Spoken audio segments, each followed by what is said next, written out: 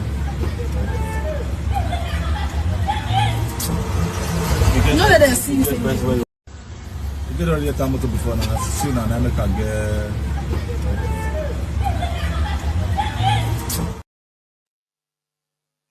In 2025, the big 25. Anyway, more will leave that one. Wrap it up with Natasha Akpoti returning back to the Senate after the court, after the court ordered a reinstatement, that she should also apologize to Akpabiole for telling all of us on social media that Akpabiole assaulted her, without dismissing the assault case, because there is still sexual assault case against Akpabiole, by the way. But a case against the Senate that her suspension was wrong, harsh, and reactionary, I think. So the court returned her. Her statement then was that she will be returning back to that same Senate today. And when she got to that place today, it was like filled with security. A little bit of scene was created as well. Or yesterday. Now, touch artists to say. Anyway, of course, definitely, it's entertaining and the LOL, lessons of life, I would say. Now, the CTC you've not seen and jumped to conclusion that you're supposed to resume plenary session tomorrow. Why don't we pass on that? As a matter of fact, we expect to have the CTC today, but that also will determine our next step in action. The statement I made that day of me resuming on Tuesday was right immediately after the pronouncement of the court that my suspension was unconstitutional and excessive, and that the people should not be deprived representation, that even though the Senate has the powers to punish members, but they should not punish the constituents alongside. So based on that, when people came home to my house in Abuja right from the courts, I did mention that, okay, with this victory, we look forward to going to work on Tuesday. But that being said, like I said, we anticipate the judgment, the written judgment, the certified trade copy, and that will determine the next step. But I'm very positive. But again, like I said, irrespective of me being under suspension, it never hindered me from working. I worked every day. I followed up on a lot of projects every day. Still spoke to ministers. I still followed up with agencies on many projects, so my people will not lose out of the 2025 budget, and that's what you've been saying. Just last week, this school we went to, the Anambra College, we lit the entire premises with the solar street lights. Yesterday, you saw us have the groundbreaking ceremony for 2 smart markets in 2 local governments, 80 shops in each, with abattoir and other interesting facilities that ordinary markets should have, like water, toilets, electricity, and plugs in each shops.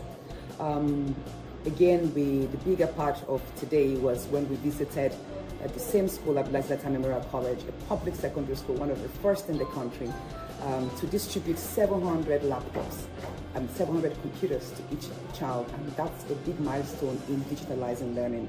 So I'm so proud that my office, the office of the Senator of Kogi Central, was able to deploy energy, network, I would say, and goodwill to bring this to our people. So at the end of the day, I don't think my people have lost anything, even though I know that I do have a number of bills, I do have a number of motions that I cannot pass on the outside. I need to be in there to work and proceed on my numerous bills and motions. But as much as representing the people's concerns in budgetary matters, I think I'm doing quite well. I'll come back to that budgetary matters and the bill, of course.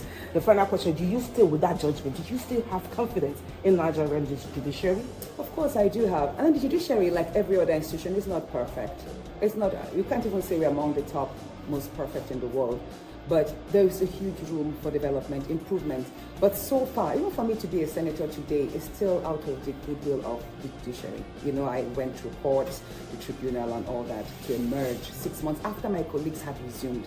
So with the recent judgments, mind you, we had 2 other judgments, 2 other cases of the federal government against me, which a number of people anticipated I'll be, locked up at the Soludo prisons. But unfortunately, one of it had me granted bail, 50 million and a surety, and the other granted me bail on self-recognition because I've never been charged with any criminal offense in the past. No, and the matter isn't one of embezzlement or of one of murder or drugs, any of these heinous offenses, So I've been a good citizen with good character, and I trust that in the future considerations of the many sessions we'll have in the courts, this will be borne in the minds of the judges.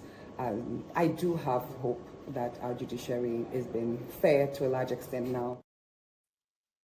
She said a lot until this morning when our car encountered this road blockage, diversion, and all of that, which is believed to be the handiwork of Akpabiole. Who else should they suspect? But she eventually went into issue. Anyway.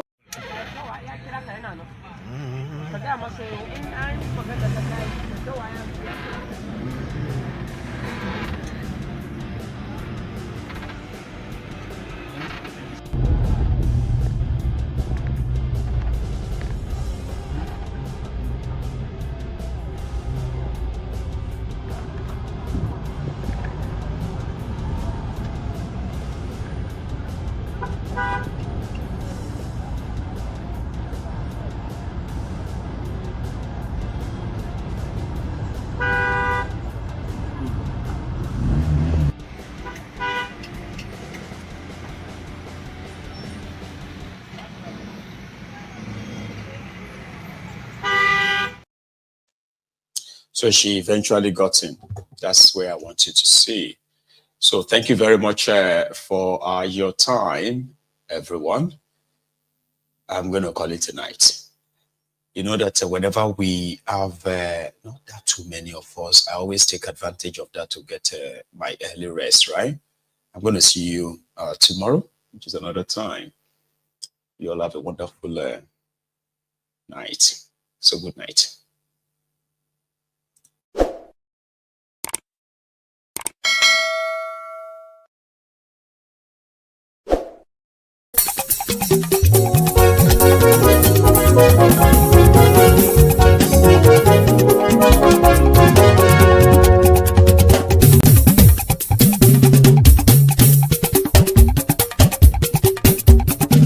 Mayegun làwa mọ̀ làmọ̀ tó dòdòdò. Mayegun dayari Nayibi #1. Mayegun làwa mọ̀ làmọ̀ tó dòdòdò. Mayegun dayari Nayibi #1. Mayegun ti dé o ọ̀rẹ́ ara ìlú. Mayegun dayari Nayibi #1. Lórí Facebook lórí YouTube. Mayegun dayari Nayibi #1. Gbogbo bó ṣe ń lọ ni Mayegun já wa sí. Mayegun dayari Nayibi #1. Àṣírí ọ̀jẹ̀lú kì í bò níbẹ̀ o. Mayegun dayari Nayibi #1. Bó bá ṣe eré àní Mayegun máa wí. Mayegun dayari Nayibi #1. Ó sì tún ṣe eré wàá gbọ́ níbẹ̀ o. Mayegun dayari Nayibi #1. Mayegun dayari politico. Mayegun dayari Nayibi #1. Godfatherism kò sí lọ́rọ̀ Mayegun. Mayegun dayari Nayibi #1. Ẹ farabalẹ̀ sẹ́ o kẹgọ́rọ̀ lẹ́nu o. Mayegun dayari Nayibi #1. Àní Mayegun làwa mọ̀ tó dòdòdò. Mayegun dayari Nayibi #1.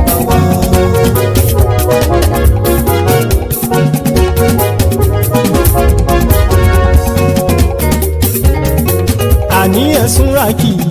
Mayegun ti dé. Mayegun ti dé. Ọ̀jẹ̀lú ẹ̀sùn ràkì. Mayegun ti dé. Àní ẹ̀sùn ràkì. Mayegun ti dé. Lórí Facebook. Mayegun ti dé. Àní ẹ̀sùn ràkì. Mayegun ti dé. Lórí YouTube. Mayegun ti dé. Àní ẹ̀sùn ràkì. Mayegun ti dé. Bọ́ bàbá gbé wúrẹ́. Mayegun máa wí. Àní ẹ̀sùn ràkì. Mayegun ti dé. Ijó ìgbádìyẹ. Mayegun máa wí. Àní ẹ̀sùn ràkì. Mayegun ti dé. Bí pẹ̀sìdó bá rúfin o. Mayegun máa wí. Àní ẹ̀sùn ràkì. Mayegun ti dé.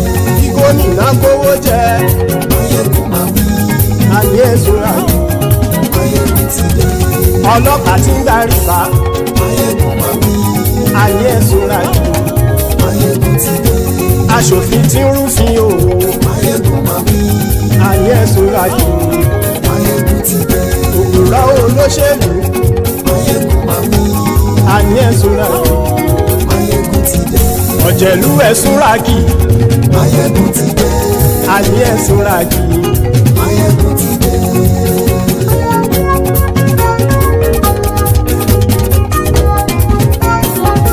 Mayegun ti dé. Gbogbo ọ̀jẹ̀lú ẹ̀sùn ràkì. Mayegun ti dé. Gbogbo ọ̀jẹ̀lú ẹ̀sùn ràkì. Ṣùgbọ́n ní bá ti ṣe èyí tó yẹ kí wọ́n ṣe, ọmọ bá dèrò ní fi wọ́n níran o. Mayegun ti dé. Gbogbo ọ̀jẹ̀lú ẹ̀sùn ràkì. Mayegun ti dé. Gbogbo ọ̀jẹ̀lú ẹ̀sùn ràkì. Ṣùgbọ́n ní bá ti ṣe èyí tó yẹ kí wọ́n ṣe, ọmọ bá dèrò ní fi wọ́n níran. Wọ́n fowó bẹ́ẹ̀ o.